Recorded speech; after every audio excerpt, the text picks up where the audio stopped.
What do you think it might be?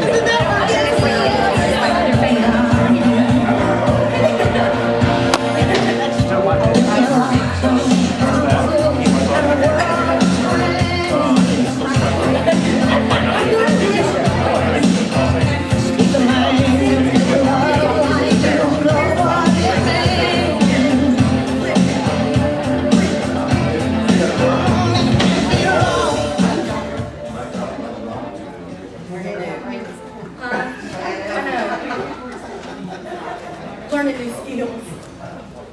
Thank you. Where'd she go, Yvonne? Thank you for my fan. Now, y'all don't have to get quiet. I can call myself off this way. Is the room comfortable this morning? Just let me know. Grab the fan, hold up a hand, do something. Just let me know if it gets too warm. We'll keep or if it gets too cold, we'll keep some of these doors open to try to regulate the airflow just a little bit, but this room's kind of hard to regulate, so regulators mount up. So, to kick off, Dr. Tom, I meant to get you to tell the room that joke you told me yesterday, and I found a joke I wanted to share with you. It's not mine, I didn't make it up, but I think it's your speed. All right. So kick off the joke. Can I do it sitting down or standing up? What do you No, want? you can do it sitting down. All right. So this guy'd been recently divorced and he was down and he goes into this bar and he sits down and he said, all attorneys are jerks. And the bartender said, I take offense at that. And he says, are you an attorney? He said, no, I'm a jerk. Oh, he did? So I found one for you. So here's the question. If, when you go into the restroom, you're finished, but when you come out, or when you go in, you're German, but when you come out, you're finished, what are you while you're in there? European!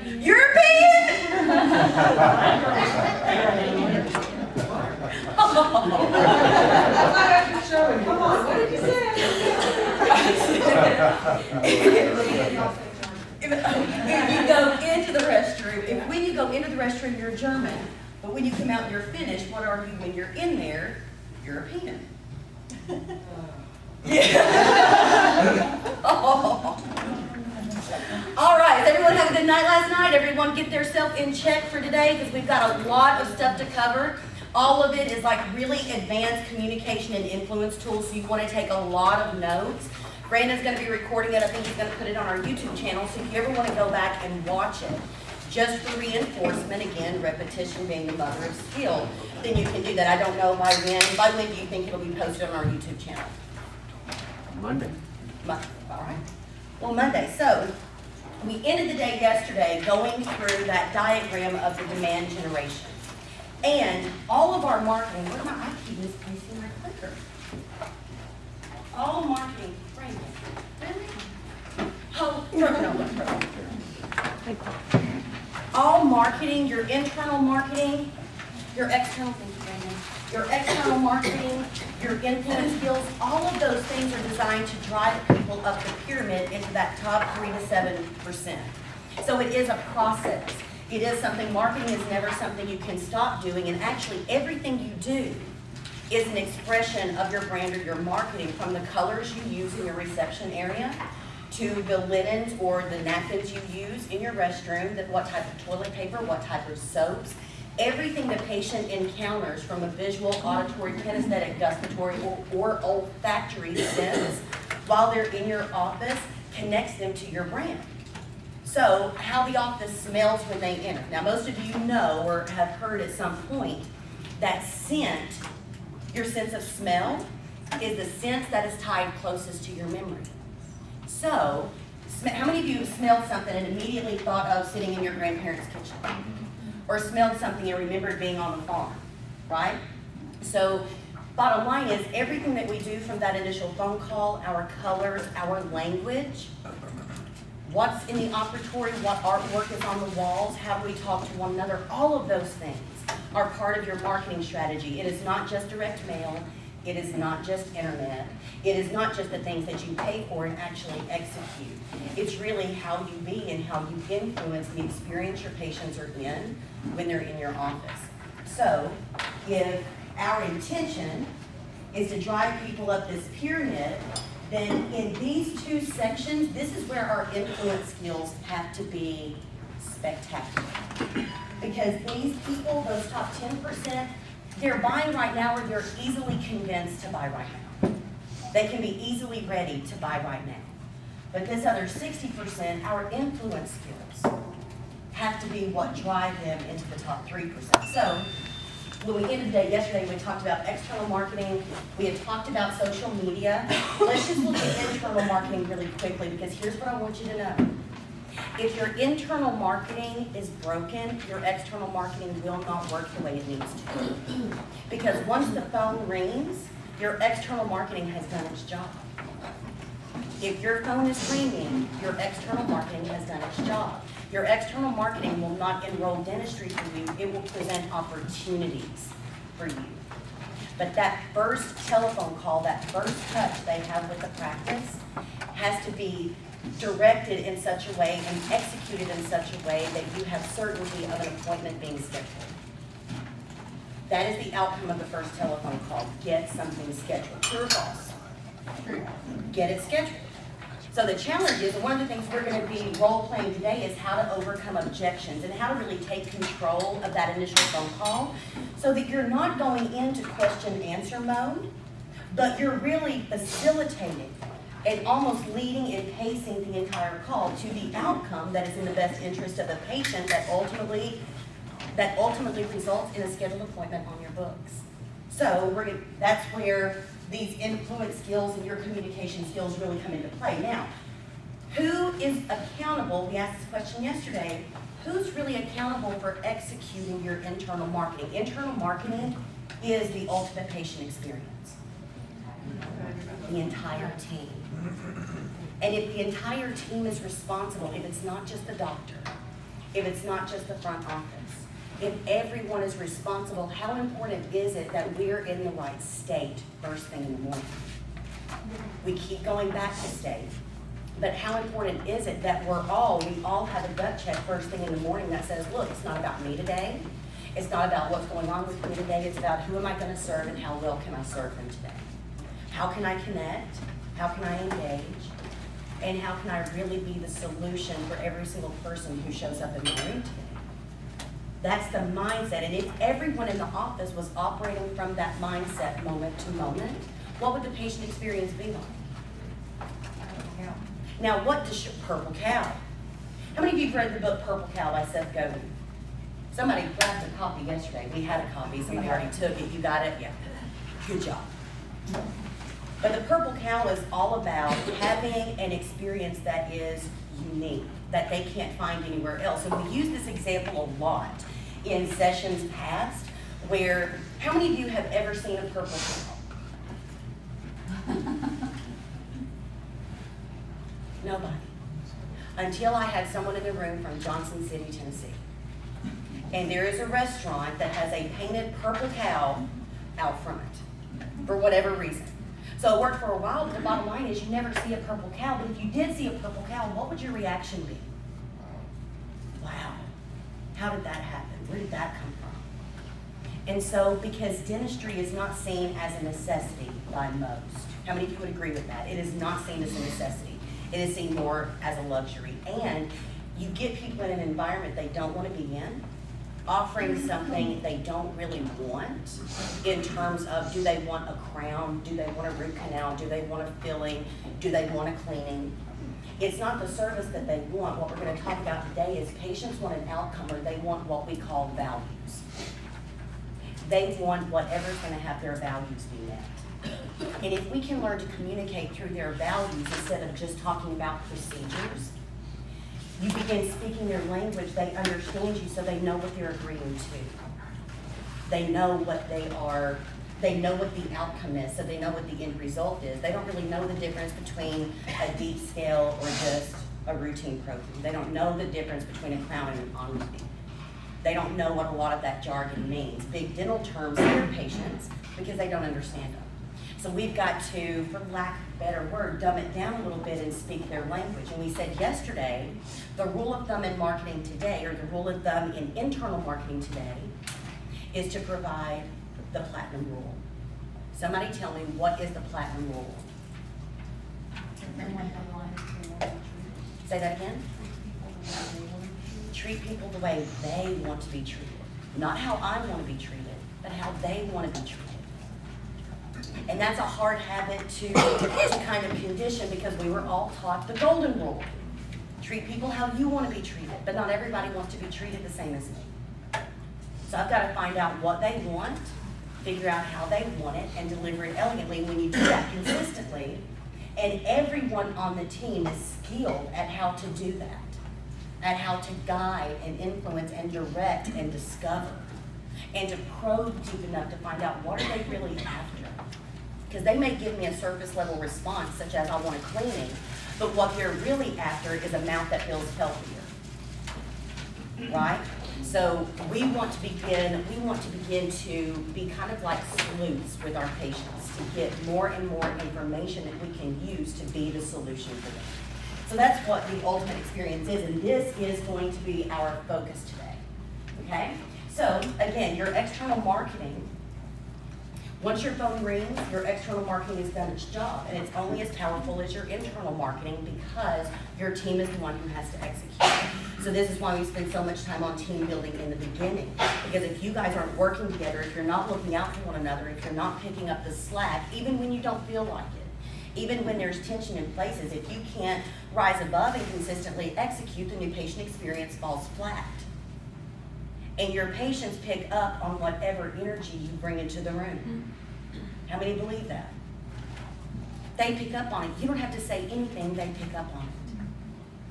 They might not be able to identify what it is, but they know there's something not quite right. And in our work, we call that incongruency. So there was a question this morning, before everyone got here, before I go any further. There was a question this morning about, what if I need to make a quality request of someone? Or what if I need to request something from someone? How would I do that? And I said, well, we make a quality request. And their question was, what if it's the doctor?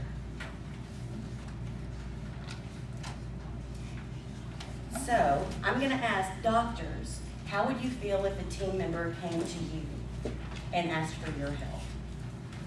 Because there is a behavior that maybe you're participating in, or a behavior that you're engaging that is causing breakdown within systems and functions. How would you respond to that? Honestly. I think it'd be great, because a lot of times we don't see how we are, we have 10 things going on and all these people pulling at you. And sometimes you're just, or distracted by outside influences, and you're just kind of busy. And you don't always realize you're like, if you got that input to say, hey, you're not on your game today, you need to, I think we should welcome it, not think that we're up here and, that's. So I think for the most part, that is the way it is. I mean, they tell me all the time, there's something that's going on. I'm like, oh yeah, good point. I'm like, I'm sorry about that. Like I accidentally kept him over the other day because I worked in a patient, and they brought it to my attention, and I apologized and then bought him lunch. It wasn't a big deal. So bought him lunch for the next day. But Good for you. Good They're for real you. good at taking, I if think we it's come to them important. about something, I mean, I've never had an issue. That matters, doesn't it? Yes. If you ever bring something to your doctor's attention, how they respond will set the tone for whether or not they feel safe to bring anything to you in the future. True or false, ladies? True. On your team agreements, when you sit down, open and honest communication needs to be. And it's not just open and honest, it's also supportive and non-judgmental. So we gotta make sure we got the whole package in there, right? But yeah, those team agreements are not just for the team. It's not just, okay, you guys show up like this, peace out. That's not how it works. Because if we're one band, one sound, and if we're all accountable for that experience, then we all have to be responsive to one another. True or false? And doctors, if your team came to you and said, I need your help. The other day when you snapped at me in front of that patient that was in my chamber, I misinterpreted that to mean you didn't care that it embarrassed me. I know that's not true, because I know that patient experience is important. I just need some clarity. How should you respond? And by the way, that was made up.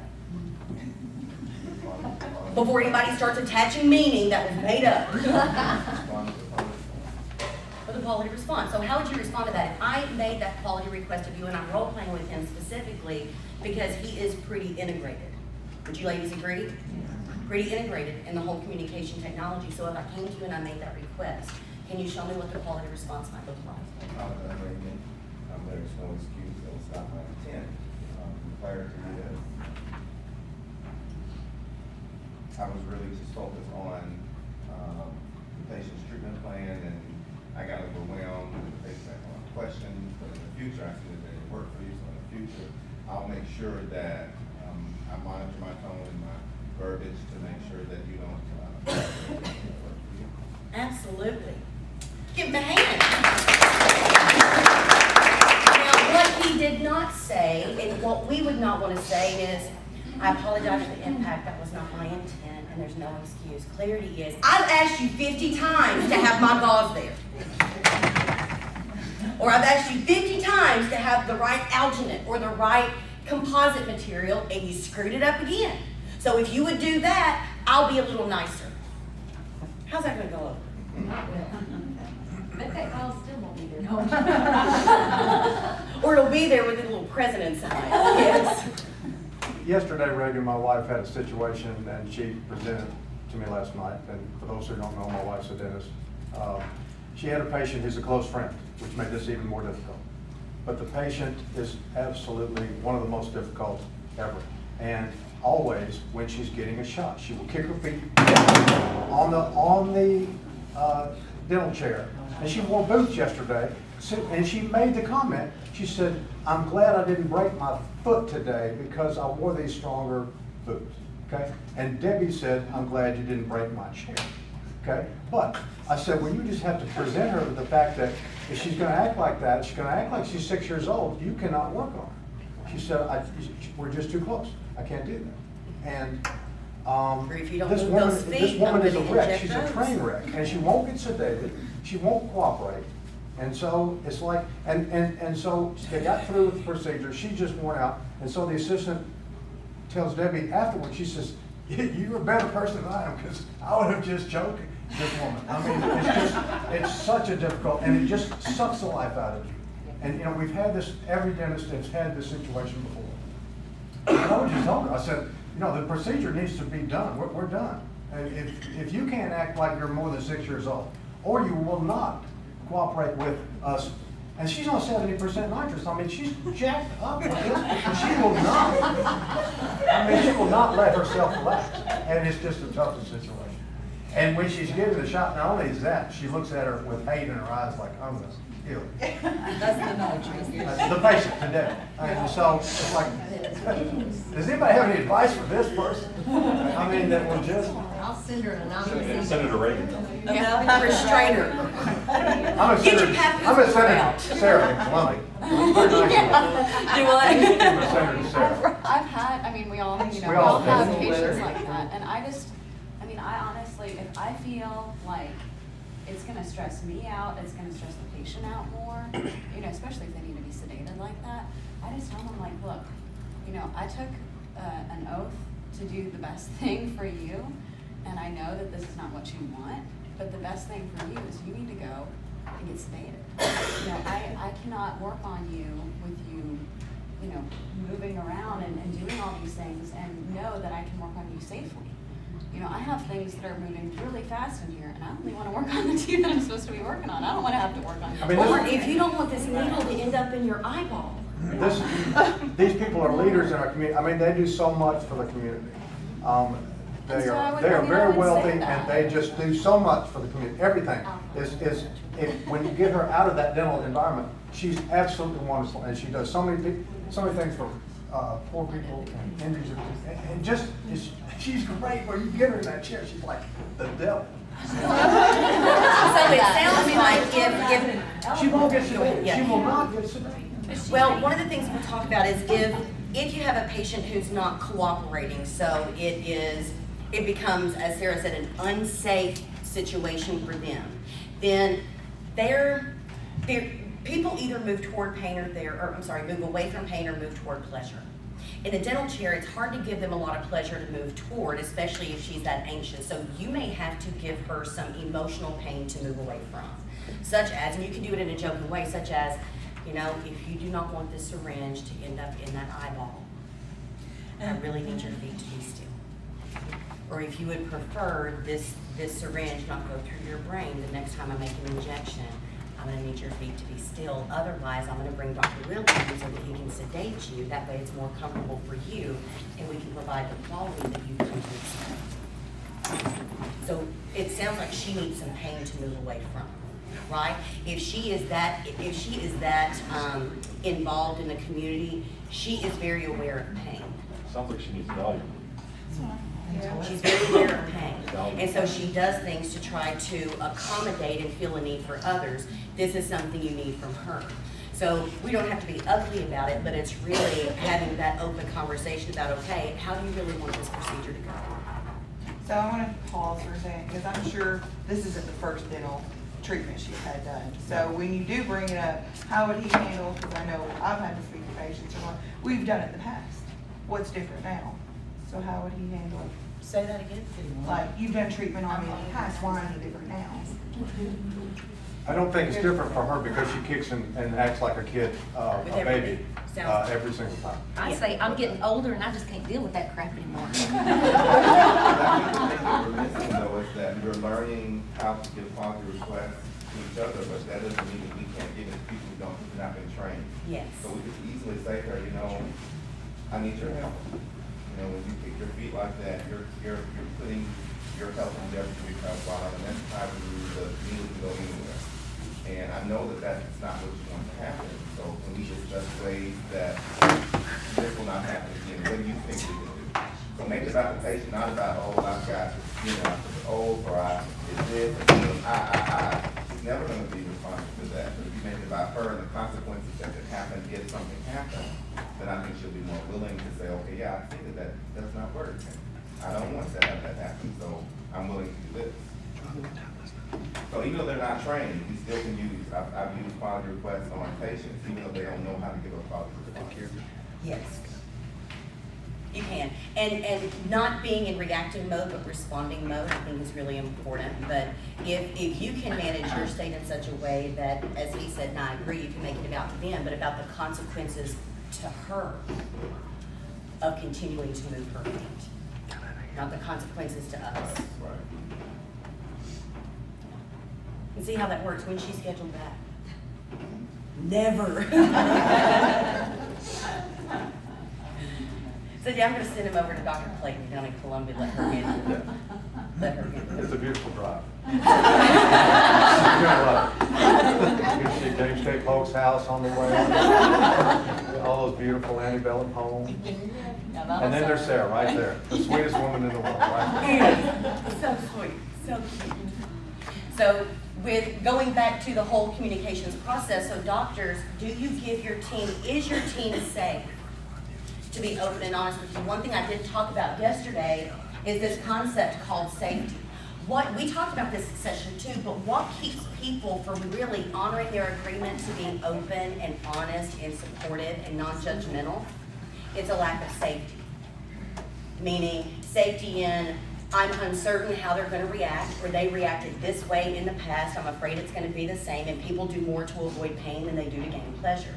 So even though the outcome of a change in behavior would be pleasurable, if they fear a certain reaction from the doctor or even from another teammate, we withhold communications from teammates because we don't feel safe in that we don't know how they're gonna respond, true or false. Where maybe Or you know how to respond.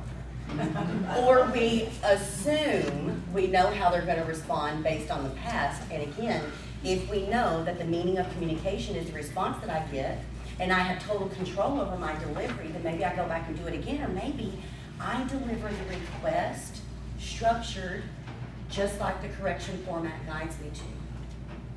So my question is, Dr. Barnett, is your team safe? Are they safe to communicate with you? I think And you see all the heads nodding without being prompted except Shay's. Shay's in here said, I'll let them talk for me. He's all right. But if they're safe to communicate with him, do they bring things to you when they need your help? Good.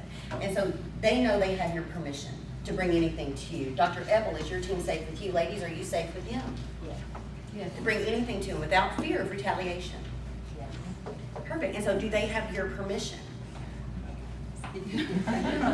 I'm sorry? Yes, they do. Okay, that's all right. I'm quite the retaliator, aren't I? So he has your permission. I know your team has your permission. I know your team has your permission because you just said, does your team have your permission to bring things to you?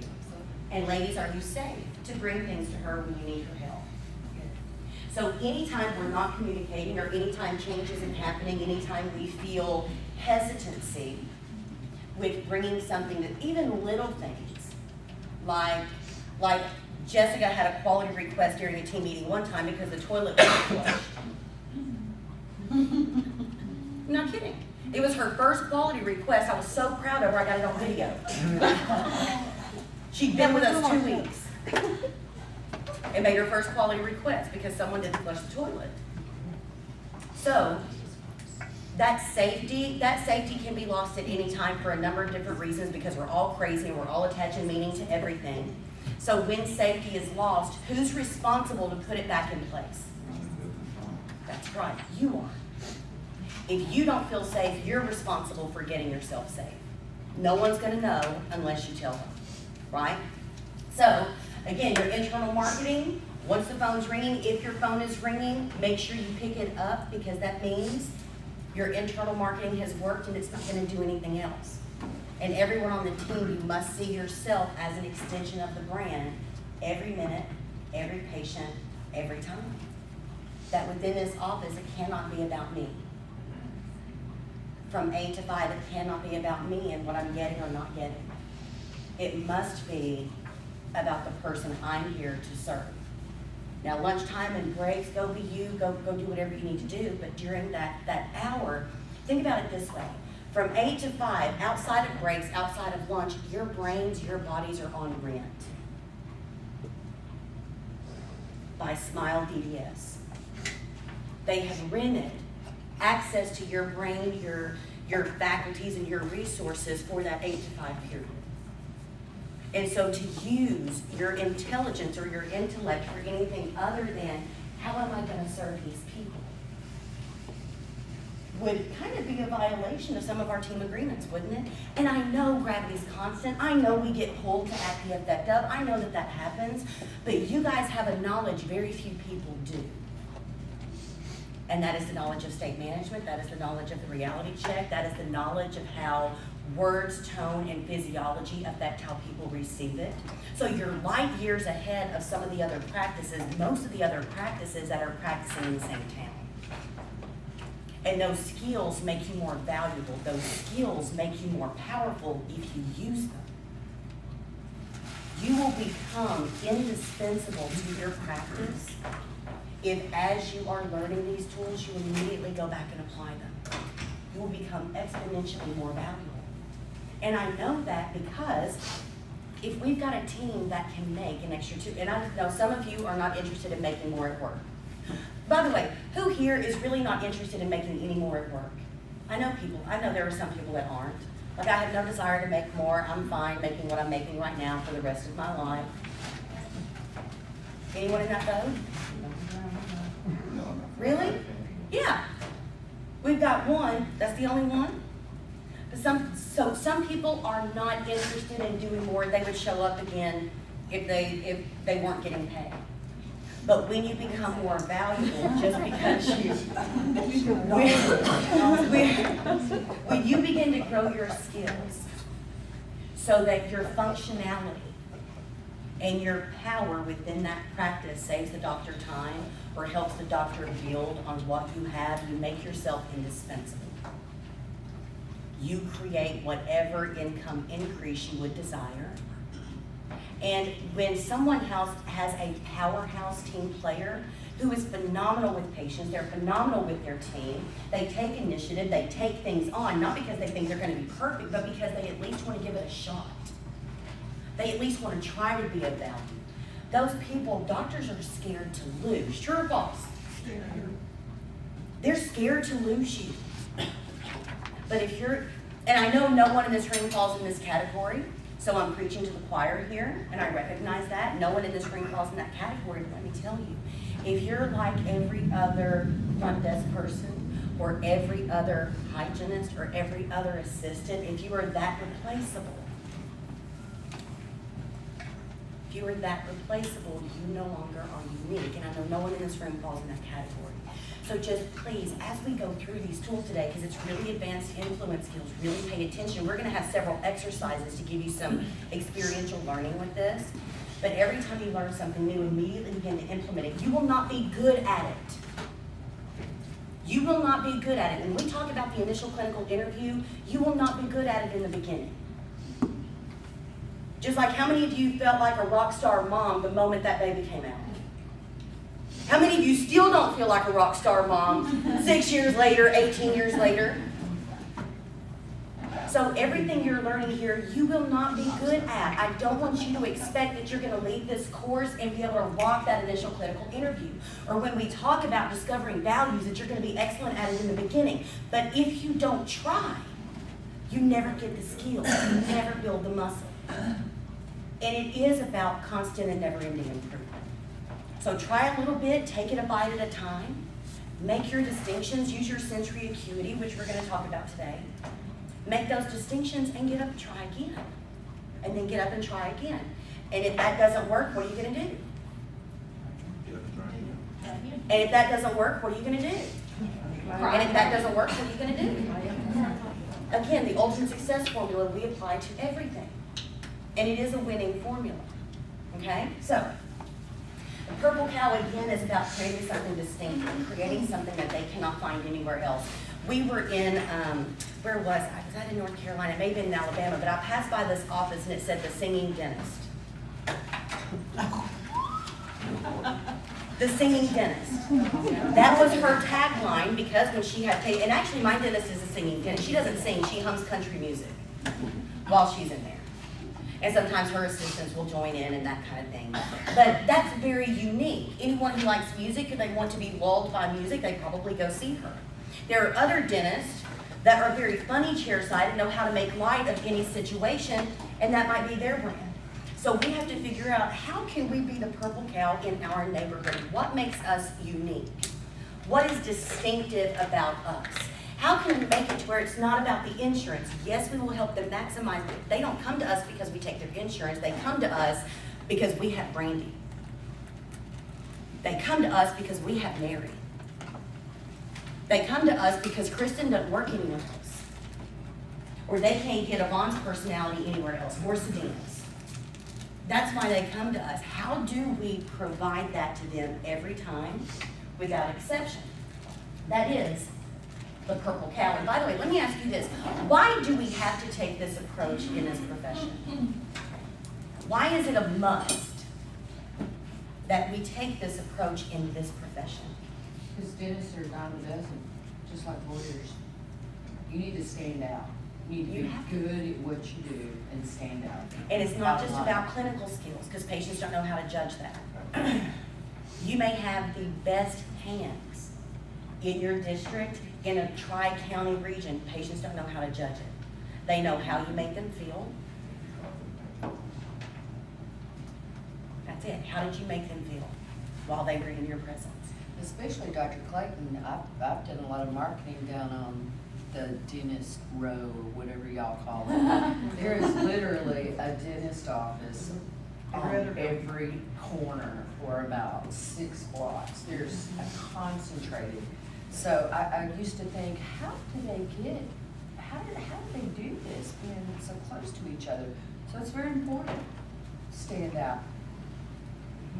And she does. And she does. I know most of those guys, and Sarah's the sweetest. I've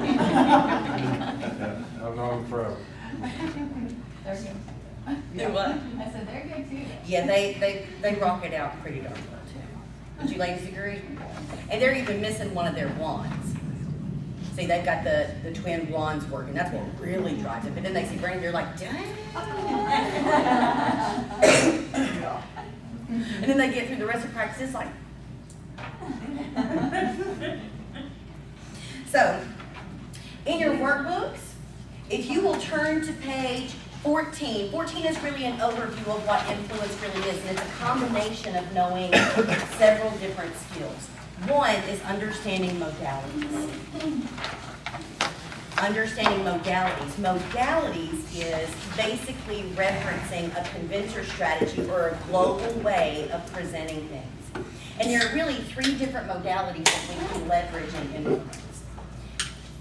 Visual, which is sights and pictures, models, intraoral camera photos. Visual, auditory, and kinesthetic. We talked about each of these at session 2, if you guys remember. And at session 2, we talked about if a patient walks into your office and they are operating from a highly visual modality, where are their shoulders? Bless you. Where are their shoulders? Back and erect. Where's their breathing? Where's their breathing? In the chest. It's high in the chest. Do they use a lot of gestures? Yes, because they have to show you what they're talking about. They tend to talk fast, move fast, talk loud, and they take up a lot of space wherever they are. And we go in and out of these, so don't say, well, I'm only visual, I'm only auditory, or I'm only kinesthetic. We're all of them, but we have a preference. We all have a preference that's kind of our comfort zone. So if you want to match and mirror, which is something else we're going to talk about, understand visual people, you can recognize them from where they're breathing, where their shoulders are, how they're posturing their head. Their head is usually tilted slightly up. It's not square and straight on. It's usually up just a little bit. And if you mirror that back to them, like if they're talking really fast, you start talking really fast, or if they use this gesture, you use this gesture, they will feel an instant connection with you because they'll see you're like them. Auditory. Tell me from session 2, auditory people, where are their shoulders?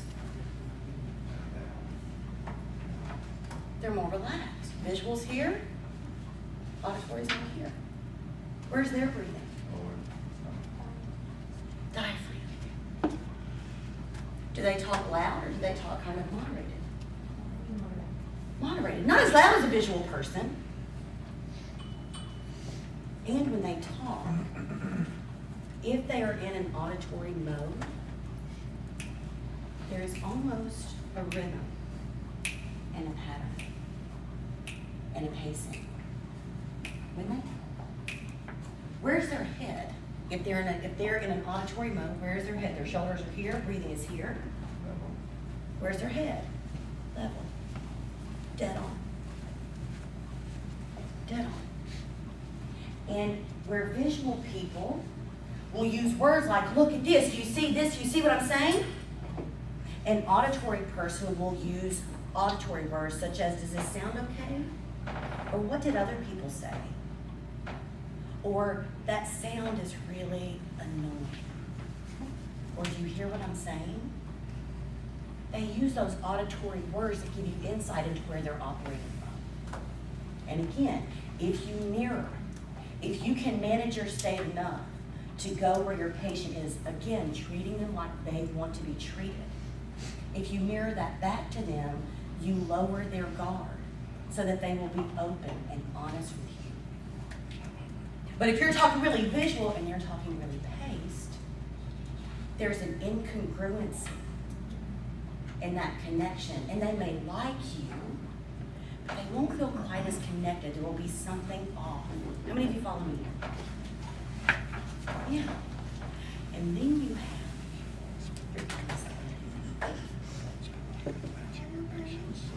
your and your kinesthetic people. Again, remember from session 2, where are their shoulders? Hunched. kinesthetic people are really in touch with their bodies. They're really in touch with their sense of touch. So if you touch them, you don't even have to touch them hard. You could do a small touch and they will move because they are that in touch. Now their shoulders are over and hunched. Where is their breathing? You can tell I have a hard time staying in kinesthetic mode. I have to like really focus on going there. But where is their breathing? It's deep in the belly. So visuals up here, auditory's here, kinesthetics here. Do you guys hear the difference? And it's important because if you're a fast talking person, you move really fast, you talk really fast, you use big words and you're really, really loud, someone who's kinesthetic, how do they feel about that person? You're obnoxious. True or false? True. You're obnoxious. God, slow down. Lay off the Red Bull or the 5-hour energy. What are you doing? They're like, whoa, I'm moving so fast. So wherever they are, we have to mirror that back to them. And in this profession, because we know how to put ourselves in state first thing in the morning, and because it's not about us, it is about them, we have a responsibility to honor who they are when they're in our presence. And matching and mirroring or recognizing their modality puts them at ease. So tell me something, do you feel more comfortable with someone you sense is somewhat like you or someone who is completely different than you? Who do you feel more comfortable with? Someone like you. Who are you willing to be more open with? Someone like you. It's always someone like us. We like people who are like us or people who are like how we would like to be. So, and again, we talked yesterday about if you mirror someone's breathing in different settings, right? If you mirror their breathing and you mirror nothing else, you don't match anything else, they will feel instantly connected with you. So when we talk about matching and mirroring here in a minute, don't think that you have to match and mirror everything. But let's start here because, what are you doing? Okay. Because when you start here, this is what we call, when we get to meta programs, they're called modalities, but also convincer strategies. Convincer strategies meaning this is how it needs to be presented for my brain to process it in a way that I can convince myself that I need it. How many of you follow me here? Yes, no, maybe? Yes. Perfect.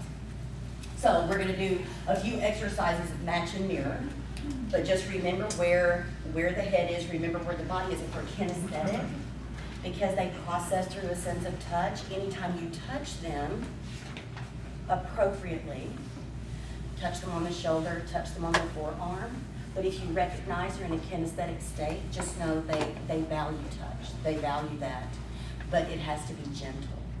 It cannot be overly powerful. Does that make sense? And when they talk, you'll know they're in a kinesthetic mode because they'll say things like, it just doesn't feel right. Or, do you have more concrete examples? Or, I'm not quite grasping what you're talking about. So they'll use words that describe a sense of touch. Okay? Now, these meta programs, my PowerPoint is really global, but we walk you through several examples in your workbook. Let me tell you what page we're on. Starting on page 16. So actually, if you study meta programs came from a technology called neuro-linguistic programming. Neuro meaning brain, linguistic meaning language. And neurolinguistics are all about how different brains process different pieces of information. And how certain people, we all have different meta-program makeups. But based on our meta-program structure, a message has to come in a certain structure and format for us to truly understand it. That's all meta-programs are. It's a way of structuring language so that the message lands the way this person needs to hear it, to be influenced. So we have the direction sort meta-program. So we said in session 1, 2 things drive all human behavior. What were those 2 things? We even said it earlier this morning. 2 things drive all human behavior. What are they? Pleasure. The need to move toward pleasure, the need to gain pleasure, and the need to avoid pain. That's what the direction sort meta program is. So someone who is in a moving toward direction sort in this context, moving toward, they're after benefits. They're after benefits and outcomes of whatever you have to offer. If I threaten them with consequences, I'm going to lose rapport. Because they don't want to be threatened, they want to be given options. True? And again, understand this, write this in your notes, meta programs change based on context. So you may be moving toward in one context, but be moving away from in another. Moving toward in one, moving away. So it's not like the meta programs are constant. But typically, the meta programs we have in the dental context will not change. The only time meta programs tend to change is through education or big experiences. That's when they change. Big life experiences, you have more information, you're more educated, so how you value things can change. But generally speaking, meta programs in any context tend not to move. But just know for you, like I gave you the example yesterday, in the dental chair, for me, it's comfort. If you hurt me, we're gonna have a problem. I don't care what you have to do, jack up the nitrous, give me a Valium, but I don't wanna feel anything. And that stems from an experience I had when I was 14, where the doctor who was working on me did not give me a chance to numb. Did not let, the anesthetic completely get in there. And I felt the work he was doing. And when I told him I could feel it, he made me feel stupid. And said, you don't know what you're talking about. It's just pressure. You don't feel that pain. I was crying the whole time. So from that experience, I have a very low tolerance for pain in the dental chair. That was 14 years ago. But when I got my nails done, even though that was painful or uncomfortable, it was more important that my nails last forever. That they last for 3 weeks and I don't lose one. That I don't have to come back and spend another 60 minutes in here anytime in the next 3 weeks because I'm too busy. So they'll change based on context. So moving toward is where they are right now, they're looking for benefits. And you'll know by how they respond to certain questions. So if I say, what brought you in to see us today, or what had you call our office today, they'll say things like, well, I really want to get my teeth cleaned. I really want to get my teeth cleaned, or I really want to take advantage of that whitening special. They're going to tell you what they want. If they are moving away from, they're going to tell you the consequences they're trying to avoid. Okay, so they may say, well, I've got this issue going on and I just don't want this to hurt anymore. I cannot take the pain, or I want to come in because I don't want to lose my teeth. Or I had something fall out of my tooth, I think maybe one of my fillings broke down and I just don't want to end up in a crown. So they'll tell you the consequences. So we have to listen for how they pattern language to know which meta program they're operating from, and then we match it back, we mirror it back. Does this make sense so far? Everyone understand the two? Yes? Now, the next meta program we're going to look at is big picture versus detail. Now, again, let me say, between moving toward and moving away from, if someone in a moving toward meta program, if you try to threaten them with consequences and risks, you will lose rapport, and they will not trust you. If they are moving away from, and you're only talking about the benefits of getting the treatment done, you won't influence them because you have to threaten them, not physically, but threaten them with consequences and risks. That's how they are influenced. Does this make sense? So for some of you who are very moving toward in the dental setting, it's uncomfortable for you to threaten them because you don't like to be threatened. But again, we have to treat people how? The way they want. The way they want to be treated. So as uncomfortable as it is for us, it's how they need to receive it. Next meta program is the big picture versus detail. This one's really important, and I'm going to pre-frame this by saying why this one's one of the most important in case presentation. If someone is operating from a big picture meta program, a very global meta program, and you give them too much detail, you're going to talk yourself out of case acceptance, because they don't need all the detail. They don't need all the detail, and they'll actually feel like you're trying to force them to do something. They'll feel like you're trying to sell them something, because they don't need all of that. They don't need all of that. They need end result. Boom. That's it. Now, who considers themselves to be fairly global or big picture? Meaning you like end results, you like bottom line, you don't like getting caught up in all of the conversation. Who are those people? Dr. B, Brandy, Dr. Tom. Okay, so how do you feel when you're with someone and you're like, I just need to know this, and they go into, well, in order to do that, step one, we've got to do this, and then if we do that, we've got to do this, and then that means that we've got, You already lost him a lot. already lost it, yeah. No, you already lost. Did you know, and by the way, did you guys see what he did? How many of you noticed, He did his head. not just that, how many of you noticed a change in his physiology when I did? It wasn't just that, it was like he's like, oh, here we go. Yeah, it was like, here we go. Did y'all see that?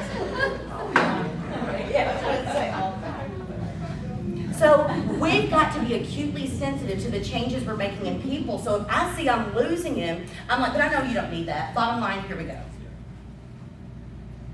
That's it. He doesn't care how you get it done, just get it done.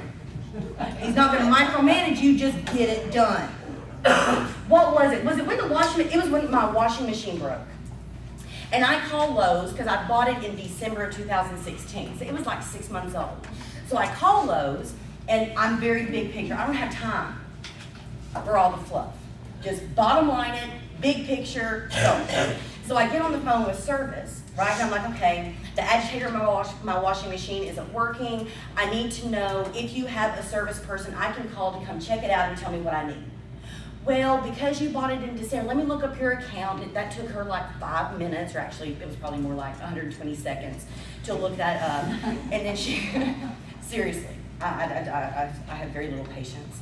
But I'm learning, your kids, But she goes in and let me pull up your account. Well, it looks like your warranty expired in February or something like that. I said, I got it. Well, we can sell you the additional warranty, but we don't know if whatever is needed is even going to be covered under warranty. And I tell you what, let me transfer you over to this department, and they can tell you a little bit more. And I'm just like, goodness gracious.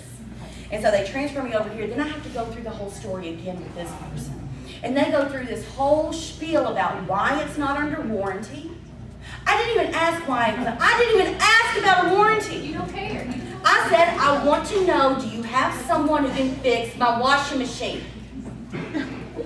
I was on the phone with them for 20 minutes. And at the end, and I had to shut her up. I was just like, look, all I want to know, do you have someone I can call that can fix my friggin' washing machine? That's all I want to know.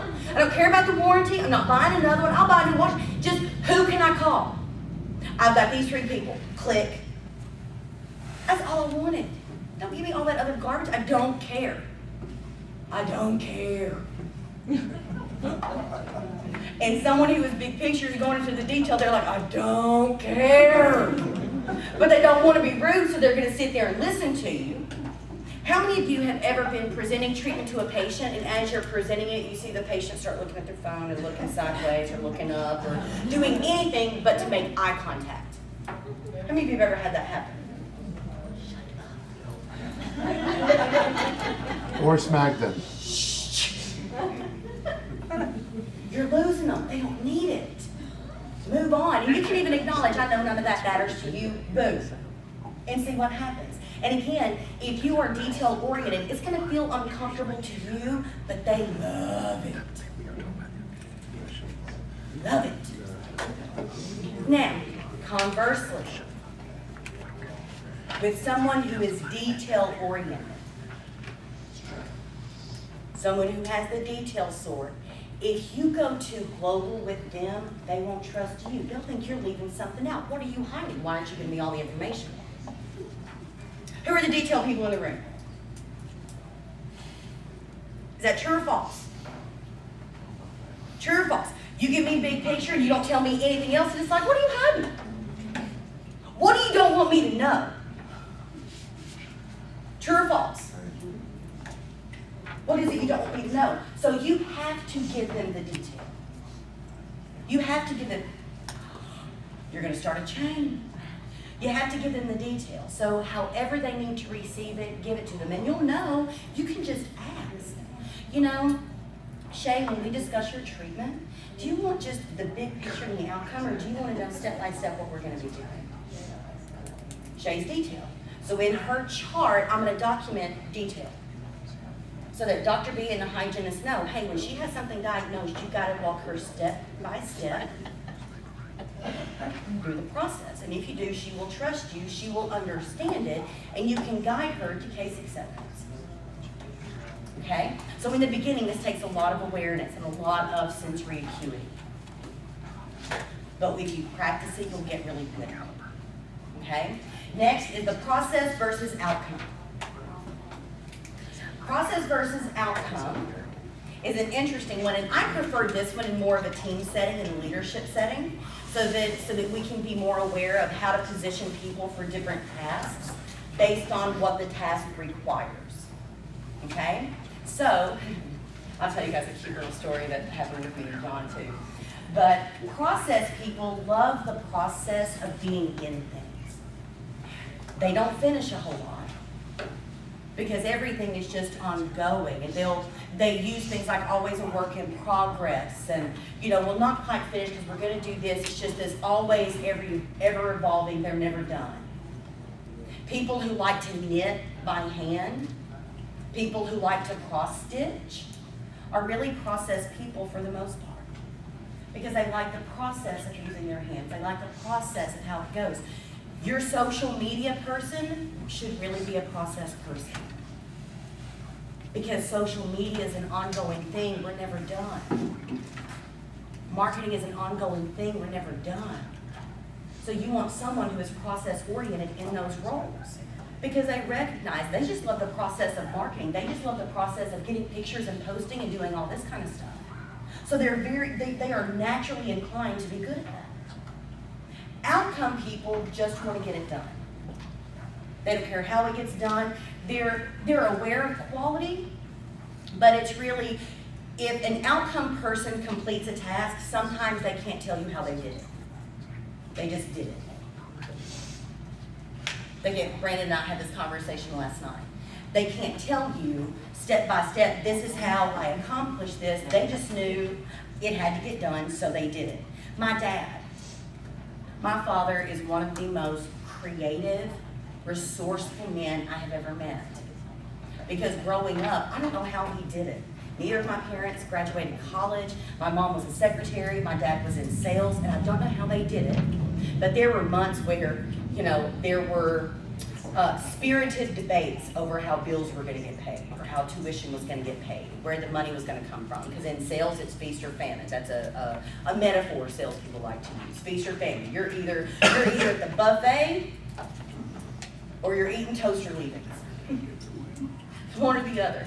But Daddy could always find a way. I still have no idea how he did it. He always found a way. Never missed a bill, never missed a payment, never missed a mortgage. He always found a way from nothing. And I always admired that about him. He is very outcome oriented. When I moved out on my own, if I asked him to come over to my house and fix something, he would never read the directions. He would never fix it right. It was always just bubblegum together. Outcome. Right? How many of you have ever done this? How many of you have kids that are outcome oriented when it comes to cleaning their rooms, and you go in there and you open the closet door and everything falls out? That's outcome. John and I at a previous session when we did them in Murfreesboro, he was trying to understand process versus outcome, okay? So he was trying to understand, well, what's really the difference, and is it the same as, end result, big picture, and the same as detail meaning, are they tied in somehow? And I said, no. And we were sitting down debriefing something, he was having a beer, I was having a cocktail, and we were sitting there, and I said, I happened to look down at our drinks. And John's beer was only missing about that much from the top. Mine was empty. And I said, process your beer, outcome my drink. You enjoy the drink, I just want it in. Process, outcome. So within a team, if you have certain team members that just like to get it done, these are people where you want to delegate things to them because they will figure it out. But if something requires strategy and meticulous execution, you want a process person there. How many of you follow me here? Yeah. Yes? People enjoy the rides and people don't get there. Yes. Yes. My mother, if we travel together, my mom hates to travel, we will be on the interstate for an hour, we have to stop and eat. Then in another hour and a half, we have to stop and use the restroom. Then, a 7-hour trip will take us 12. Because of all the stops we make along the way. We gotta stop at this way. Me, I get on the road, I'm in my car, I want to get there. I will hold it. I will be ready to pop until I'm not pulling over, I'm gassed up, I got my stuff, I just want to get there. Outcome. Okay? Now, sort by others, sort by self. This is another meta program that is useful in case presentation, but is really useful in a team context. Okay? So, and I'm going to go through these and we'll touch back to your book, because there are several in your book, and I've only got a few up here. So, sort by self. This is someone who in this moment is thinking about, how is this decision, this action, or this activity going to affect me? And they think about how it's going to affect them first. Doesn't mean they won't think about how it affects everyone else, but their primary concern is, what does this mean for me? That is sort by self. How's it going to affect me? What does it mean to me? Someone who is sort by others, before they make a decision, before they even consider themselves, they consider, how is it going to affect everybody else? If I do this, how is it going to affect everyone else? And then they may consider how it affects them. Does this make sense? Yes, no, maybe? Okay? So, and again, this ebbs and flows and wanes. Like most women in a home context are very much sort by others, but some of us, when we get outside of the home, we're very sort by self. True or false? When you're at the salon, are you thinking about the lady doing your hair? Or are you thinking about, In the salon, we're sort by self. At home, we're sort by others. True or false, ladies? True. For the most part. So it'll still change based on context. We want to know where they're operating from again right now. So in a team context, when it comes to influence, and let's say I want Kristen to make a decision, or I want Kristen to change behavior, and I want her to do something different. And I know that Kristen is sort by others. Then instead of talking about how this decision is going to affect Kristen, I'm going to talk about how the lack of the decision is going to affect everybody else. Because that's what she cares about.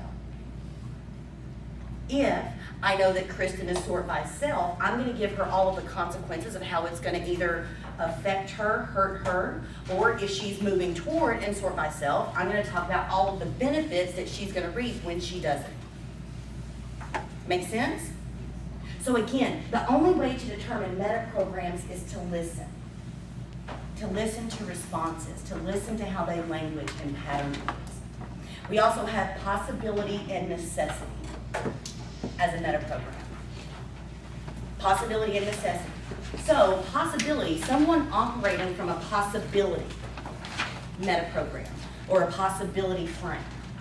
Someone operating from possibility is looking for benefits. What are all of my options? What are all of the possibilities? So these are people who will look at, okay, what is the best possible course of action? Because they want to know what is absolutely possible. The necessity person only wants what's absolutely necessary. So possibility, what are my options?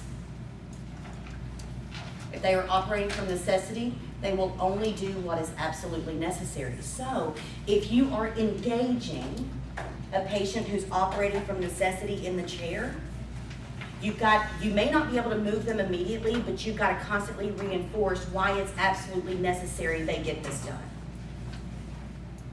You can't say, well, you could do this. You can't use tentative language when speaking to a necessity person. Tentative doesn't move them because tentative isn't absolutely necessary. It's not an absolute must. And by the way, the people who show up in your office on an emergency basis are operating from necessity.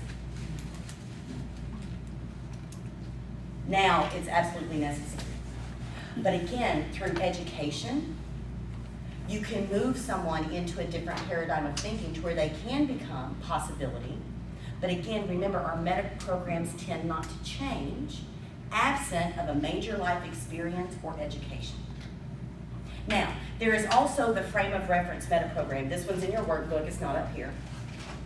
The frame of reference meta program says, does this person have an internal frame of reference, or do they have an external frame of reference? Well, what does this mean? What this means is, in order for them to understand and totally process what you're saying, they have to go somewhere to find references to support it. Remember in session 1 we talked about, a belief is just an idea until you have references that support it. That's what frame of reference is. Some people, in some context, they have a very strong internal frame of reference. What that means is they don't like to be told what to do. They know what to do. And if you tell them what to do, you're going to offend them because they know. They're smart enough, they know. Someone who has an external frame of reference will look at the outside world to find references. So this is someone who they might ask for references, they might ask to look at pictures, they might ask to read testimonials. They might even ask you, well, doc, what do you think? I don't know, what do you think? The external patients are awesome because you just tell them what to do and they will do it. You just tell them what they need to do, and they'll do it. Internal, you have to ask them questions that have them tell you. They want to control the decision. Does this make sense? Everyone make sense? Okay. Then we have convincer strategy, which we already talked about in the modalities. Convincer strategy is either auditory, visual, or kinesthetic. So if they have a visual convincer strategy, you have to show them intraoral camera photos. You have to show them the x-rays. You have to show them models in order to convince them, in order to influence them. Auditory convincer strategy, let me ask you this. How many of you have ever had someone in the chair and you're trying to show them the intraoral camera photos and you're saying, Janine, this is what we have going on over here, and she's still looking at me. She's not looking over here because Janine's in an auditory mode. So you can even direct her to the pictures, but she's going to stay right here with me. She wants to hear it. She wants the explanation, right? But a visual person, someone with a visual convincer strategy, you have to show them picture. Pictures are worth 1,000 words. A kinesthetic person has to feel certain. And they're going to respond to you based on a sense of touch and comfort. They might even want to feel models. They might want you to touch them as you explain it, but give them a sense of certainty that they're going to be comfortable. How many of you follow me? Does this make sense? Now, again, meta programs require what we call third level listening. Most people in the United States, or most people globally, they operate from second level listening most of the time. How many of you know what the first, second, and third level listening is? And you tell me if this rings a bell with anyone. First level listening, and we all go into these modes at times. First level listening is the mode you go into when you've got two rugrats running around. They're screaming and they're banging and they're knocking stuff around and you're trying to zone them out. You're trying to distract yourself. First level listening happens when someone's talking to you, but you're focused and thinking about something else, so you miss everything they say. How many of you have ever had this happen to you? How many of you have ever done this to somebody else? Okay, that's first level listening. Second level listening is where most people operate from until they increase their emotional intelligence. Second level listening is listening with the intent to reply. Second level listening is you only listen to the first part because after they say the first 8 to 10 words, you're already thinking about what you want to say. That's second level listening. That's where most people operate. But at second level listening, and we know most people operate from here because usually if we are auditing or listening to someone on the phone or even listening to someone chairside, a patient says, well, I want this, you're like, well, we can do that. And then they go into explaining what it is, and and it feels pushy, it feels salesy. How many of you have ever had this happen? Yeah. So second level listening is just very surface level listening, where we're just listening to get in our story. We're not truly invested with the other person. Then you have third level listening. And this is not in your workbook, this is extra, so you might want to jot this down. Third level listening. Third level listening is listening with the intention to understand. That is not just wanting to understand what they just said and not wanting to hear them out all the way to the end, but it's listening and truly trying to comprehend what is in that message. So if Janine says, well, this is really important to me, it is. Why is that important to you? Well, it's important to me because of this, this, and this. Oh, really? Where did that come from? How long did it take? It is engaging them and finding out as much about them. When you're in the service industry and in dentistry, when you're doing case presentation and enrollment, there's a great rule of thumb. The 80-20 rule applies to so many different areas. The 80-20 rule is you want your patient talking 80% of the time. You want to talk 20% of the time, but your conversation is either going to be probing questions to get a little bit more information, or it's going to be presenting the plan. But the more people, how many of you've ever had someone sit and really engage you? And you knew they were engaging you because they just sat eyeball to eyeball and they just wanted to find out as much as they could about you. How many of you have ever had someone do this? Brandy, what was that experience like? For me, I'm not very good at that experience, so it was like when they're questioning everything about me. Okay, and by the way, write this in your notes. Questions without rapport is interrogation. Questions without rapport is interrogation. Meaning, if you're just going in and you're just asking a bunch of questions but you don't have rapport, they will feel like you have an ulterior motive. And as Brandy said, her guard comes up and she starts to lose trust. True?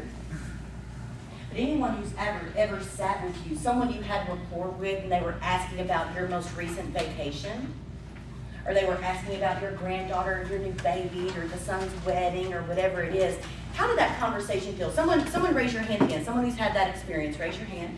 Dawn, tell me what that was like for you.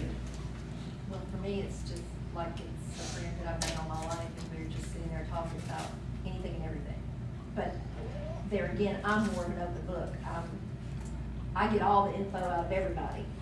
So for me, each patient that walks in the door or sits in my chair, I'm probably gonna know pretty much all about them by the time they leave. Now, I do also recognize that patient that may just want to be left alone. I do recognize that as well. But generally, I mean, I've got like a long-lasting friend by the time they walk out the door. And sincerity is everything. So I said a moment ago, I referenced incongruency.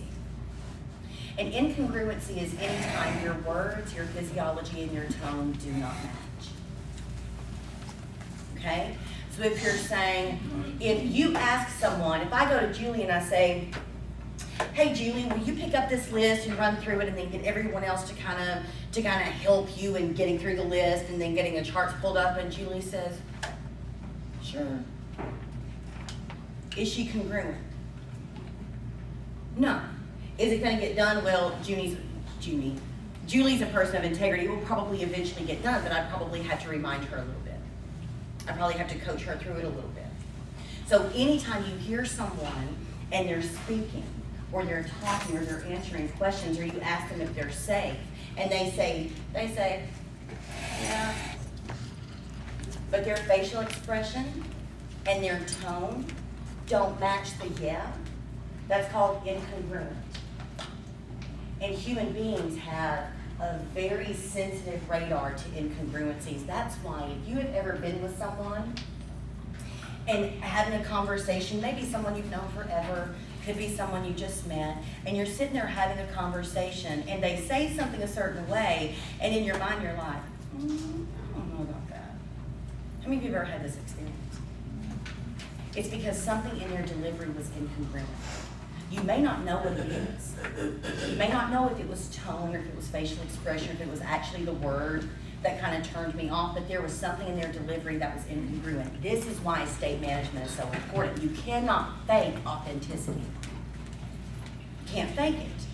That's why the reality check is so important before you make a quality request, because your voice, your tone, your words, and your facial expression and your physiology all have to match. I need your help.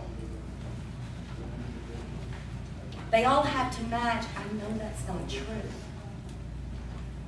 You must be congruent. How many of you follow me here? Yes? So we're going to do a fun little exercise to develop more sensory acuity. Okay, and again, sensory acuity just means the ability to be acutely sensitive to changes that are taking place in people. Okay, and we're going to actually do a couple of different exercises over a few of the modalities. We're going to do a visual exercise, an auditory, and a kinesthetic. Okay, so I'm going to do a demonstration really quick to kind of show you what the process is. So I'm going to need 3 volunteers. And then we're going to break it out, and you guys are going to do a quick little energy workshop just to begin to develop skill. Okay, so can I get 3 volunteers? Dr. Rushing, Carla? Need 1 more. We'll take you. Come on up here, ladies. Give them a hand. Okay, so here's what we've got going on. Now, you guys out there, I want you to pay attention to what happens to the subject in the chair. And what I want you to start to recognize is to develop sensitivity around what strategy she's using to figure this out. And I'll guide you a little bit, but all of us have different strategies we use to be able to identify, to be able to learn, all that kind of stuff. So I want you to pay attention to that. So we're going to have the subject sit here, and then we're going to have 2 others demonstrate auditory. And how this is going to work is they're going to pick a sound, and they're going to both model the sound for the subject in the chair, and then the subject is going to be blinded, okay? And completely blind, but having some point of reference, the subject has to guess when they make the sound again who's making it. And then we're going to figure out their strategy for how did they know. You guys understand? So who would like to be our subject? She's going to do it. Do you know why she's going to do it? My eyes told her it was going to be her. She felt that. Just like when I said we're going to have 2 others, they took my cue that it was going to be them. They may not have known it, but it's called an embedded command. You're going to get good at this. Just kidding. Okay, we've got Gabby. So the first one we're going to do is visual. Okay, or actually, let's do auditory first. Auditory is always a little bit funner. So let's do auditory. So pick a sound. It can be a clap, it can be a rub, it can be some sound, but you both have to do the sound. Okay? So what sound would you like to use to practice with Gabby? Clap. A clap? Okay, get behind Gabby. Now, the first time you do this, when you do the clap, you have to tell her who it is. So when Dr. Rushing goes up, she's gonna say, can't look at me. When Dr. Rushing comes up, she's gonna say, Dr. Rushing. And then Carla's gonna do it, she's gonna tell her Carla. And I'm gonna ask Gabby when she feels like she has it. And then she's gonna close her eyes and they're gonna do it again and see if she can figure it out.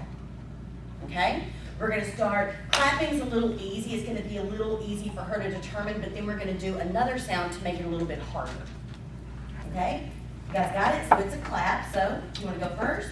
Just to give you a point of reference. Kristen. Yeah. Oh, I'm sorry. That's another sensory acuity. That's how she could have figured it out. Well, she has bracelets on. We might have taken the bracelets off and tried to get it anyway. You want to take the bracelets off? Oh, it's really hard to get on. I slept in these overnight because Okay, we might want to do something other than the hands. Snap. Snap. Snap. Here we go. Okay? So we're going to do a snap now. Okay? Okay? Kristen. No. You could have volunteered to be in the seat, but you didn't. Go again. Kristen. Carla. You got it? Yes. Okay.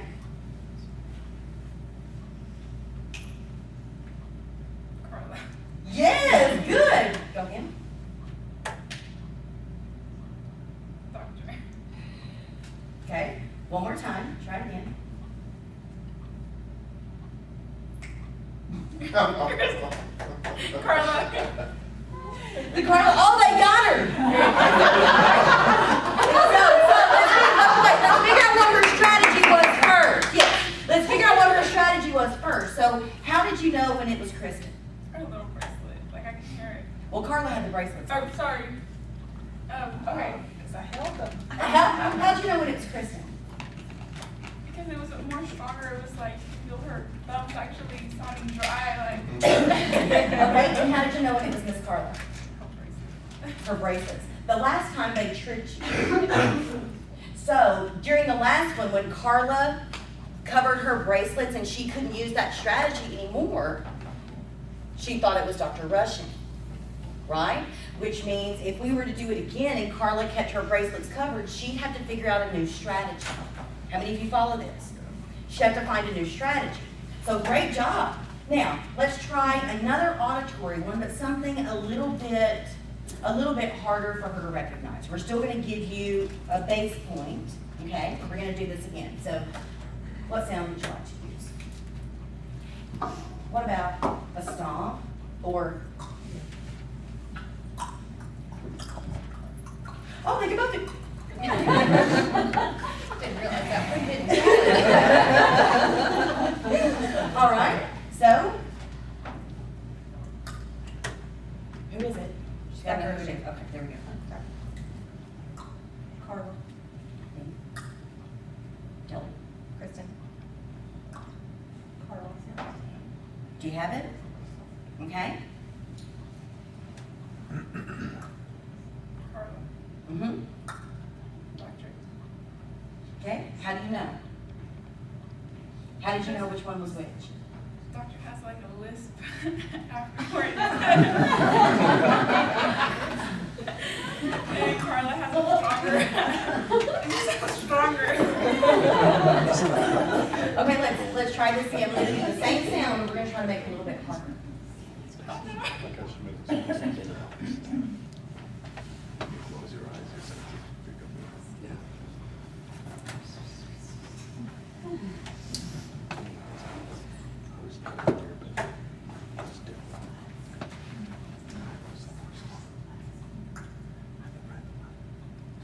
Who was that? Oh, wait. Who was the first one? Doctor. No! So, what was another strategy she was using? From the side. Spatial. Oh, yeah.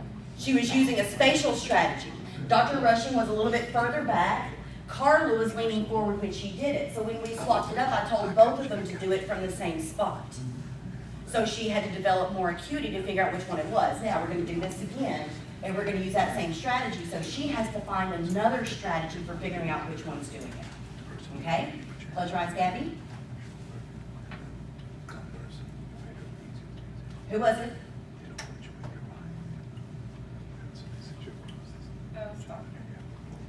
No. Okay, so since she can't use her other strategy, she's going into what we call a stuck state. She's trying the same strategy and it's not working. So she's got to develop more skill here. So here's what we're going to do. That or Carlos developed lips. Yeah. So step forward a little bit and give her another barometer. So you do the, and tell her that it's you. Dr. Rushing, you do it again. Tell her that it's you so she can get her bearings together again. But do it from the same point that we did it during the last exercise so she can really start to develop her skill. Tell her who it is. Carla.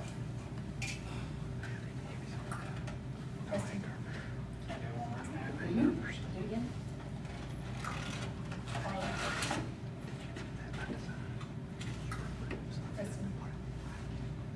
Need it one more time? One more time. Okay, listen very closely.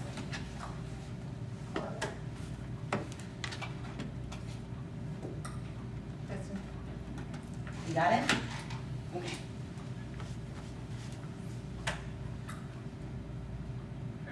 Yes!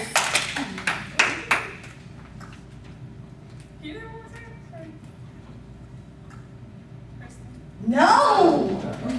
No, so how did you know it was her the first time? Shh, let's see what strategy she used. How'd you know it was her the first time? It was more like, it sounded like her tongue was thinner. You know what I mean? It sounds, now, I want you to notice she keeps now she's going into an auditory strategy, right? Early, and again, we have her in an auditory mode, so it's developing more auditory acuity, more auditory sensitivity. So last time it was like, well, she has a lisp at the end, now it's like her tongue sounds thinner. I don't know how a tongue sounds thinner. I mean, she'll have to educate me there, I have no idea how that works. Okay, let's try it one more time, okay?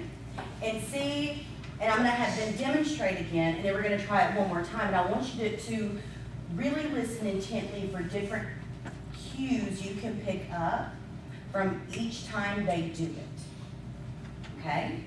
So her spatial strategy is not gonna work anymore. Let's see what strategy she uses this time, so. Tell her who it is, yeah.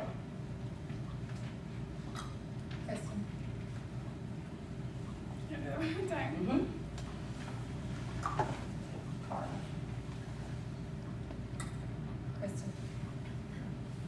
Got it? Got it?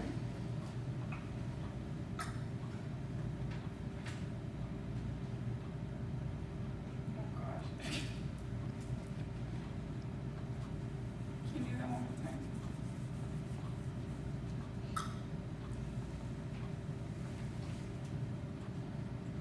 Doctor. Yes! How did you know? It's just whenever she walks up, like she gets closer to me, it's a more silent kind of approach.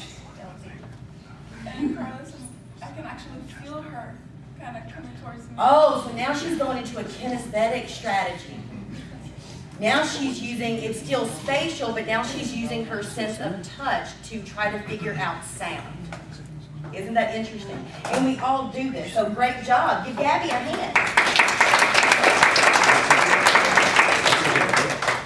Now, let's try a kinesthetic strategy. Visual strategies are a little bit easier, and that's one you guys are going to demonstrate together. Let's try a kinesthetic strategy. So choose a way to touch her that both of you can model, and then we're going to see if she can figure out who's touching her. Okay? So it could be anything. It could be, you know, on the arm. It could be, are you a face person? Like, do you care if people touch your face? No? Okay. So Carly's like, I can't. You see her do the other, she's like, I can't. Okay, so what kind of other thing guys like? Her shoulder? Okay.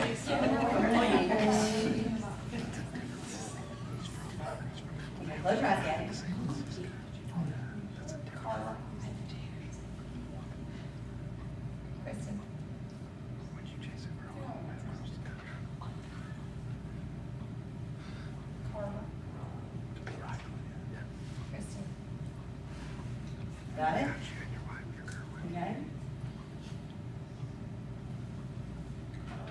How'd you know? Have your hand. She has a heavier hand. She has a heavier hand, okay? Close your eyes. Oh, well, she was gonna try to guess. I'm sorry, I should have pre-framed that. I should have pre-framed that. So try again. You still know which one's which? Yeah. Okay, try again. Who is it? You know what I'm saying? Carla, yes.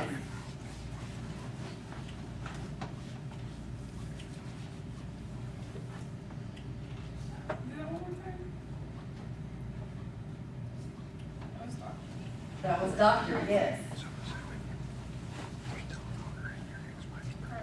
No! Tricked you! That was Doctor. So what was your strategy? At first you said, well, Carla's hand is heavier. Carla has a heavier hand. What about last time? The way they position their hand, I can kind of feel where their thumb was going. So I felt like what hand they were using. Yeah. Very nice. Give them all a hand. Thank you, ladies. And pick a gift card. Amazon or Chili's? Amazon? Chili's, Amazon. Congratulations. Thank you. All right, so we're going to let you guys practice this before we give you a break first thing this morning. Okay? So here's what we want to do. We want to pair up in groups of 3. There's going to be one subject, and you're going to have 2 demonstrators. Okay? Since you got to see auditory and kinesthetic, we want to practice visual, developing more visual acuity. Okay? So with developing visual acuity, here's how the exercise is going to work. So the subject, the 2 demonstrators are going to do something. They're going to change something about their appearance, the way they're standing, their physiology, their facial expression. They're going to make a more dramatic change first and then get more subtle so the person has to look a little bit more acutely for what the change is. And you can actually do this in pairs of 2, actually, for the visual demonstration. So someone's going to be standing in front of you, and they are going to change something about themselves. So they've got to give you a base first. So they're going to stand in front of you, and they're going to give you your baseline.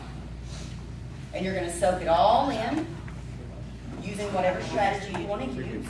Then they're going to turn around, and you're going to change something. You're going to make it a little bit more obvious in the beginning, and then we're going to do 3 different visual exercises, getting a little bit more subtle with each one. And then your job, as the person who's demonstrating, your job is to try to figure out what strategy they use to figure it out. Okay? Does that make sense?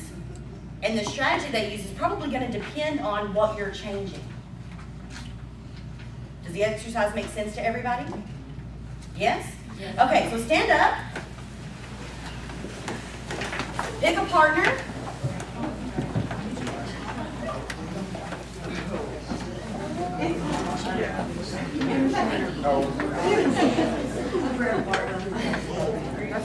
Decide who's person A and who's person B.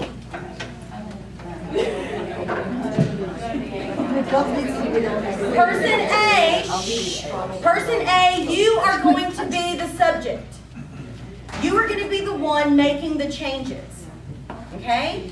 Person B, your job is to first store in some way, store visually, auditorily, store physiologically, everything about them so that you can be sensitive to what they change. So as soon as you think you have it, as soon as you soaked all of it in and you think you have it, tell them you have it and then turn around.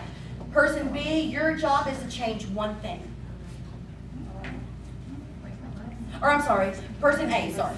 Person A, when person B turns around, you must change one thing. Again, a little bit more obvious in the beginning, and then we're going to get a little bit more subtle. Okay? Any questions about the exercise? Okay, go. Turn around and change something. You turn back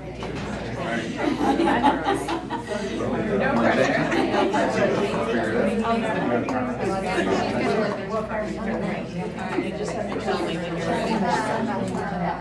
I'll get A and B.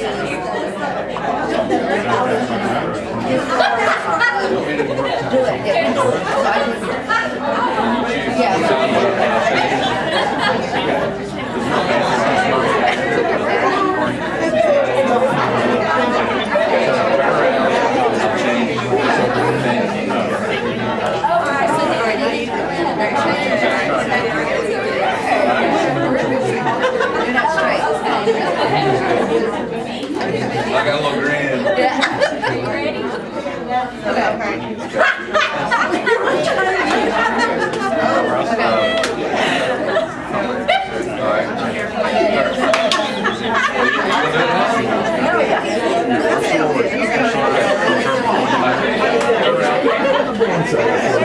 What I do, I need to Pose. change it. All right. Your tongue.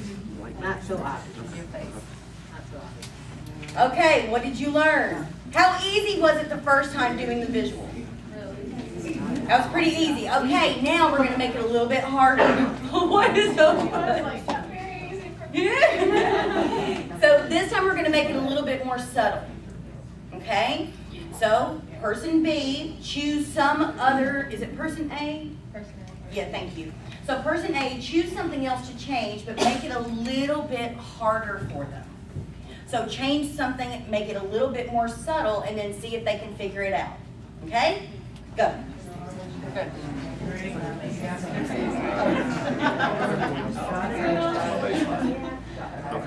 Okay.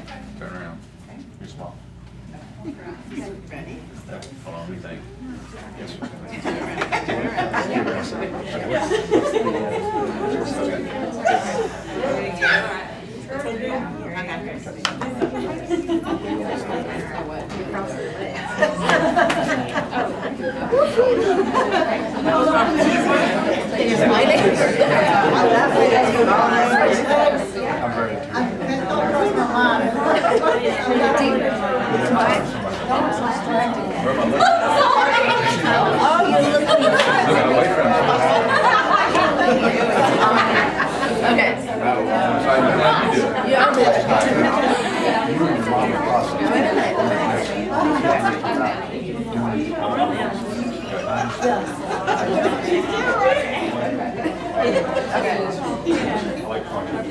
Looking right there in the direction.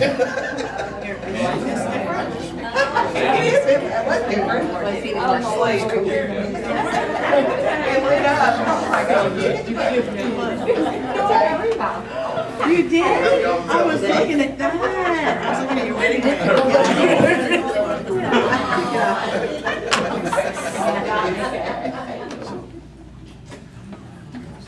Okay, how many of you had a little bit more difficulty the second time?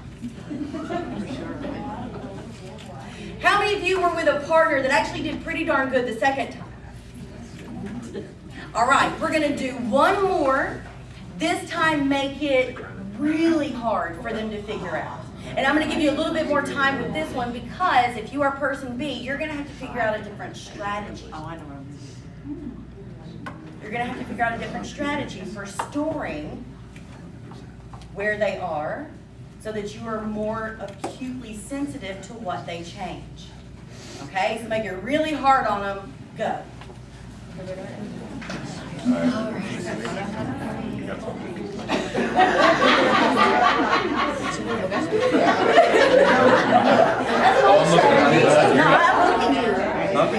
Oh, yeah. Let me see first. Okay. Okay. Try something else.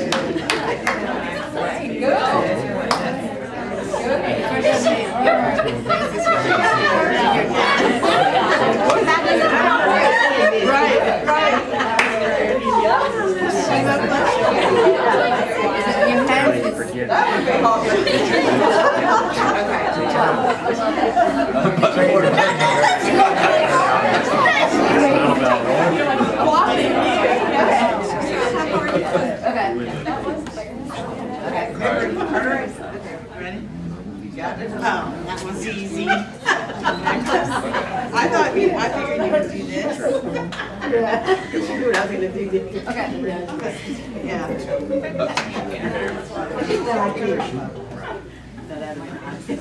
It's hard to do something not obvious.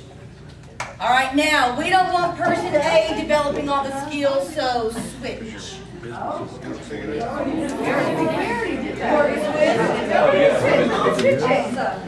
if you have not switched, if both parties haven't, and most of you probably shouldn't have, this is going to be.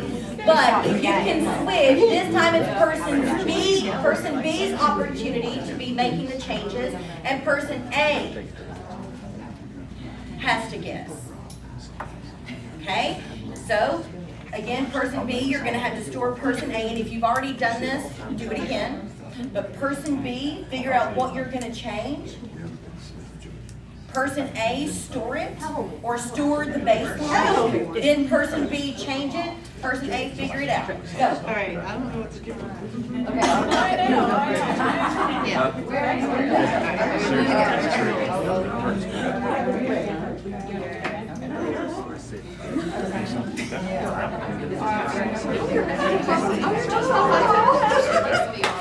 No, sit your ground. Is that what it is? Well, your arms are down here. You don't have your back. You were so good. You were so good. I saw you. Yeah, that's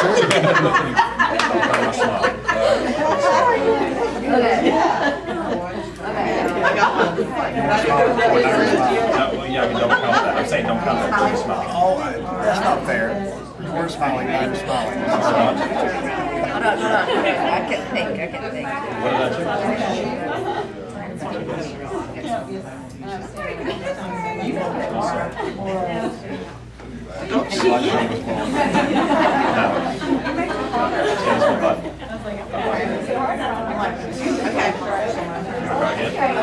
Your hair behind your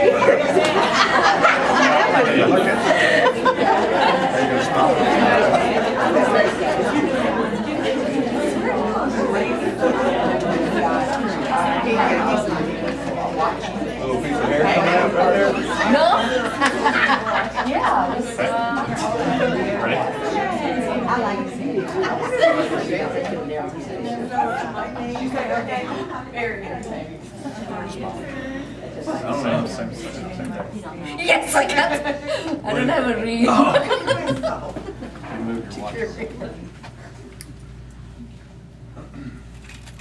All right, now, give each other a few minutes of feedback. Number one, when you first got the baseline, how did you store it so you had something to compare it to?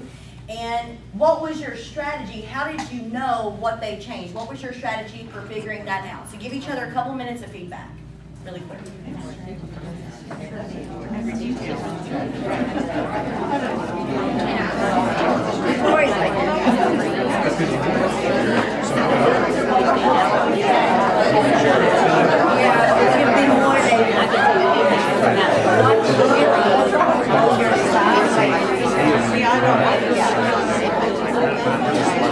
He's fine.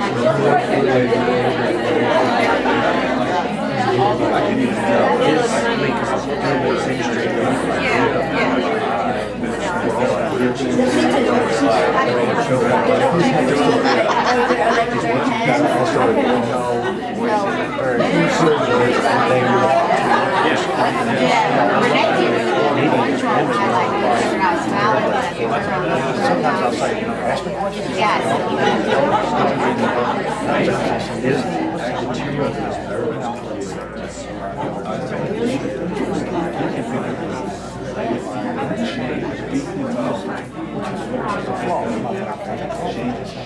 All right, great job. Grab a seat. You're like, what? I forgot to take That's unusual.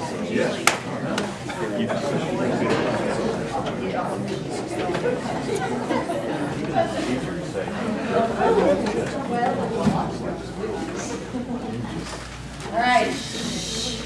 Now, having done that exercise and at least gotten some practice and maybe a little bit of skill development on sensory acuity, we're going to go back to the meta programs.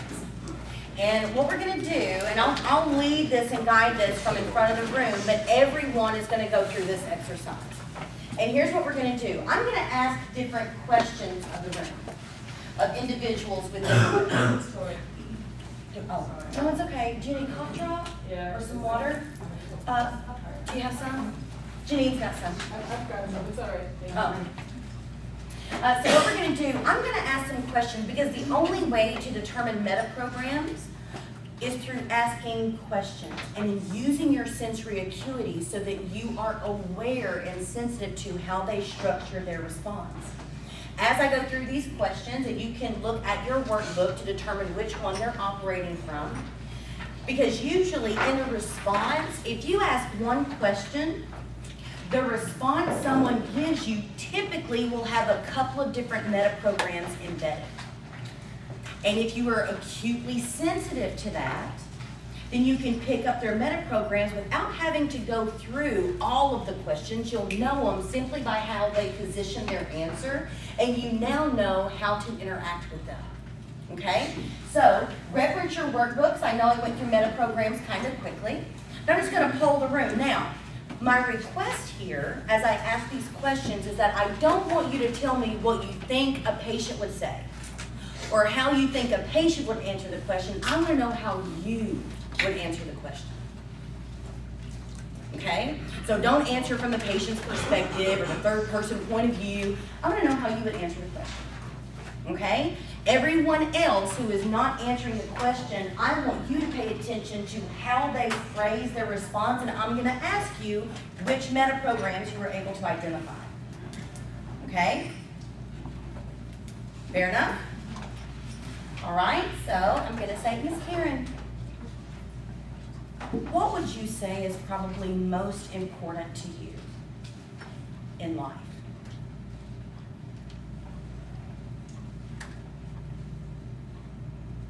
You don't have to say Dr. Jones. My bosses. What's really most important to you in life? My family. What about your family is important to you? About my family. Those grandchildren right now. What about the grandchildren? Why is that so special? Well, until you're a grandparent, you just don't realize the difference between your children and grandchildren. What's the biggest difference? I guess because I'm in a different place in my life, and I'm not the primary caregiver. So, although I can be, and I am some days for my granddaughter. But I'm much more in tune to what they do, how they develop. I mean, I've kept her on Wednesday since she was 3 months old. So, you know, I just sit there and watch her some days, and now she's almost 2, and you know the transition is so obvious that it's just different from when you're a parent. So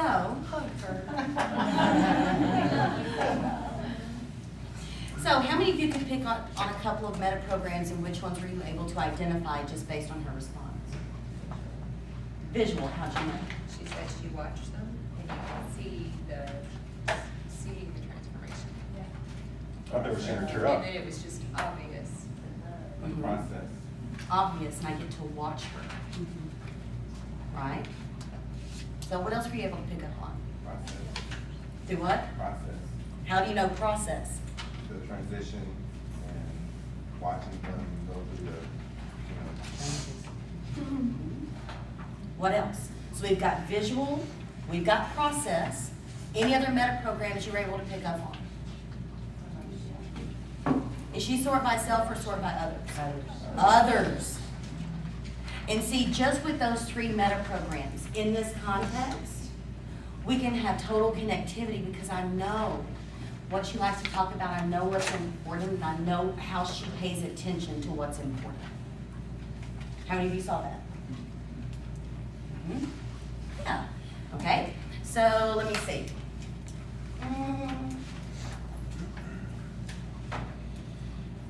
Whitney, what would you say is probably most important to you in your career as a dental assistant? Being able to help people. Be able to help people. Why is that so important to you?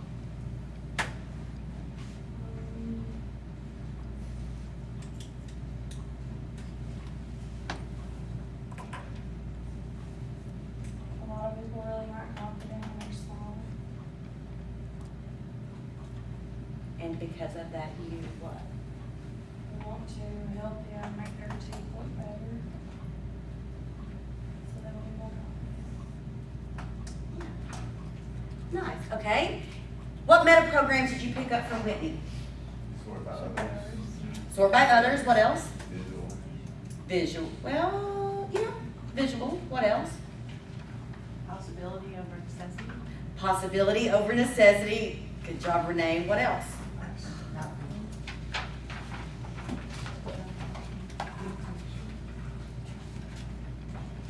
So we've got visual, right? We had visual, we had, what'd you say, Janine, process? No, you said outcome, I'm sorry. And then we had sort by others. What else? Is she moving toward or moving away from? Moving toward, how do you know? People feel better about themselves. Have people feel better, give them confidence. So she talked about benefits, right? And she was about outcomes. She didn't say whitening. Whitening is a process. Could be. I didn't assess big picture just because I didn't go deep enough to find out if that's where she was. I mean, she was bottom lining her responses. But here's what you need to know. We went there are even a few other meta programs, relationship sort, action level sort, primary sort, proximity sort. There are all these other meta programs, but in order to influence someone, you really only need 2. You don't have to know all of them. If you can determine 2 meta programs, you can influence someone. And the more intently you listen, the more sensitive you are to how they structure things and how their pitch and tone changes, how their facial expression changes or their physiology changes, you absorb that much more of who you need to be for them.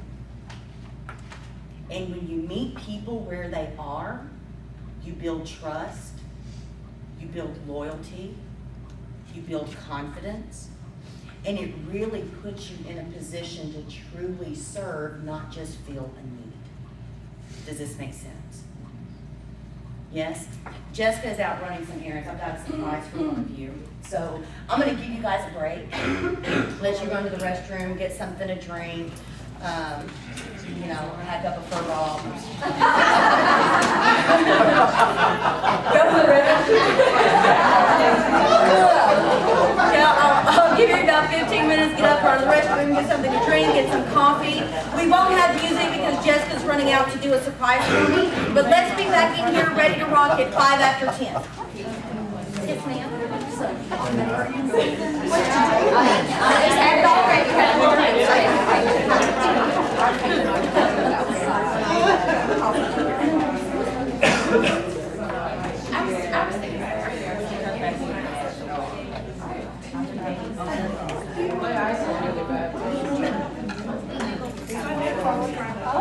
No more. You're right. I don't know where that comes from. Because she's born environment, and I may not have that may not have been a big picture response. It may have been a guard. Does that make sense? So, and I don't know, it may have been to any picture, but I just didn't assess that. I wasn't, I saw that more as, she and I didn't have total rapport, so it seemed more, she was trying to get through it. You know what I mean? So she was probably big picture and how can I get me out of the situation. That's what I picked up. What do you think about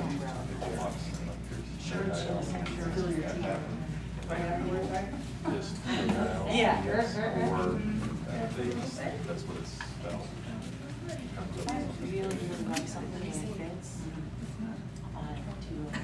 Exactly. Exactly a year ago. Actually, when you and I talked.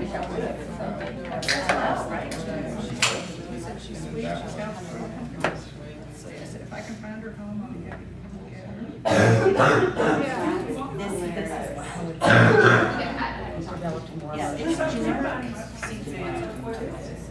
because your Z was off the front, you need to over exaggerate the absence of hypermesis. You're Why do you think I'm branding? This is really how we're going to mess it up. Oh my God. They do. I want to try it one more time to see what I actually see. Because we can't go right? But this gets us insight into what our natural standards are, so it doesn't have to be a certain way. It's just, this is how I am, and I know it's already going next week. I'm gonna have to really focus. We're in a certain context, I'm gonna have to really make sure that I bring this attention. But yeah, there's no, it should be this way. There's just not. And see, I'm not gonna speak about issues much, but you know what I'm saying? Have you been on the other show? Just the long video. Left in the restroom a little while ago. That's fine. Is it yours? Well, you know, the pink, I thought, you know, kinda had to do. I'm sure someone will be back looking for it. Yeah, they may be in the restroom looking for it now.